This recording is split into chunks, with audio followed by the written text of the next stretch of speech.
seen this painting and just thought, what the is going on? Well, hi! Welcome to Kinky History. This anonymous painting now hangs in the Louvre and has been called Gabrielle d'Estrée and one of her sisters. Yes, these two are sisters. The painting, understandably, gets a few strange glances, because normally people don't bathe with their adult sister and pinch her nipple. So what is going on here? Well, this painting was a sort of pregnancy announcement.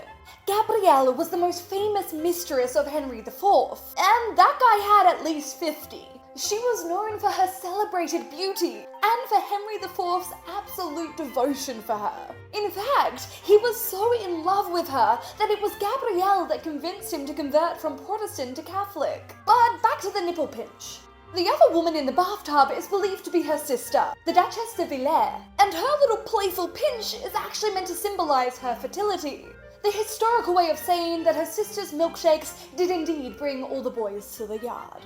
This interpretation is further suggested by the woman in the background, who is sewing up baby clothes, presumably for the king's illegitimate heir. And if we look down in Gabrielle's hands, we can find Henry's coronation ring, symbolizing his eventual promise to her of marriage. While this is the clean interpretation, that's not to say that this painting wasn't erotic. In fact, in the writings of Pierre de Brantôme from the 16th century, he states that one woman became so aroused upon seeing this painting that she had to rush out of the gallery to do the dirty with her husband.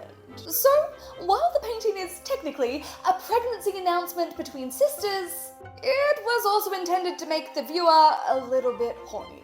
As the painting's anonymous, we can't be sure of the painter's reason for doing this, but it could well be to remind the viewer of Gabrielle's status as mistress, meaning her child would be illegitimate.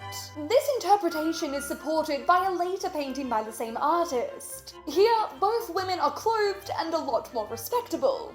And what's the difference? Un bébé. The newborn baby is in the background, and King Henry IV has recognized these kids as his legitimate heir. These paintings mark Gabrielle's transition from erotic mistress to the more respectable position of mother. Sadly, Gabrielle never lived to be crowned queen. On the eve of their wedding in 1599, Gabrielle unexpectedly passed away, leaving this series of bizarre paintings as her legacy. And if you're interested in learning more unknown facts from history, then please subscribe here at Kinky History.